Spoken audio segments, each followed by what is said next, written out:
দিনবনিময় হতভবিয়া নিজ জ্যোতিৰে জগত পোহৰাই হৈছিলো গৰ্বিত নাছিলো এবাৰো ভবা নিজ সংসাৰতে যে নামি আহিব ঘনঘোৰ ৰমনিশা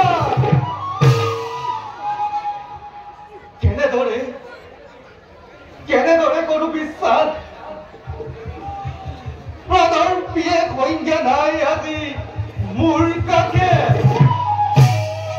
সংজ্ঞা কেনেদৰে হৈ গলা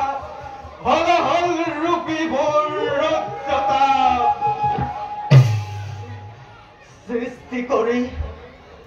নিজৰে ছায়া ৰাখি থৈ আমাৰ কাষে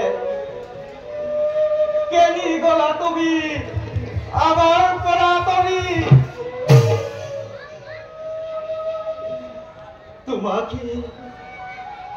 তোমাকে বিচাৰি খাও খাবা ধৰি নাযাই হাৰে জগতৰ ক্ষুদ্ৰ দিব আমাৰ দৃষ্টিৰ পৰা কিন্তু তোমাক নাপাও বিচাৰি সংজ্ঞা মাটি চুকাতৰে নতু এই দিনমনিৰ পাঞ্জাব ফুটি তোমাৰ বিৰে সংজ্ঞা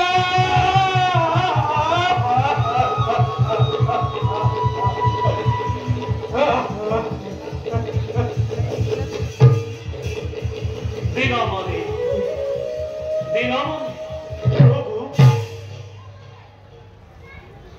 প্ৰভু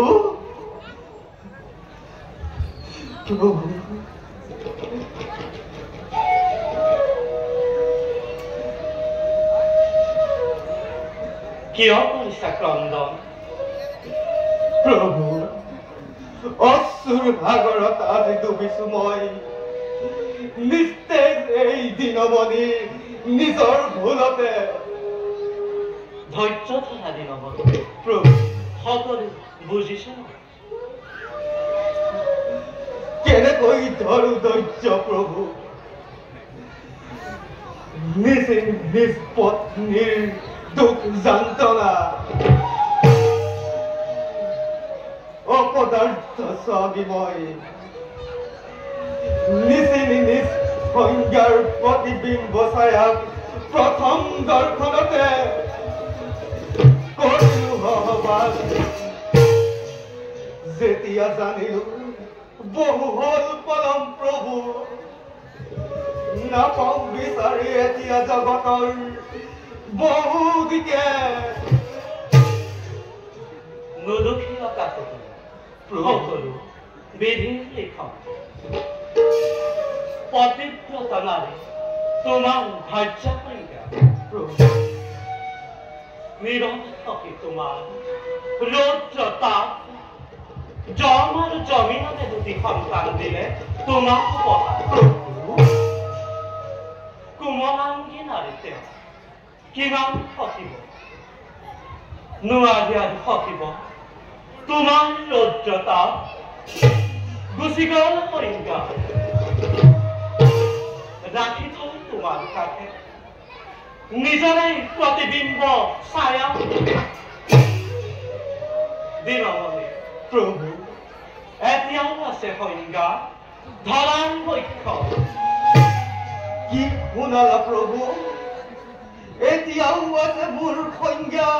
ধৰাৰ পক্ষত যোৱা তুমি উত্তম কৰুণানে পুণ্য স্থানে তাতেই পাবা তোমাৰ সংজ্ঞাত অশ্বিনী ৰূপে হয় অশ্বিনী ৰূপে যোৱা তুমি আমিও যাও নিষ্কৰ্তব্য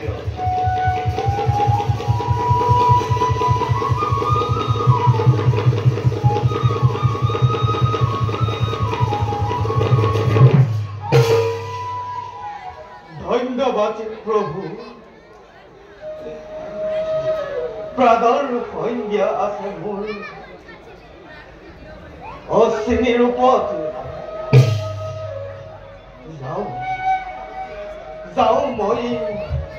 找我一隻困人嘅困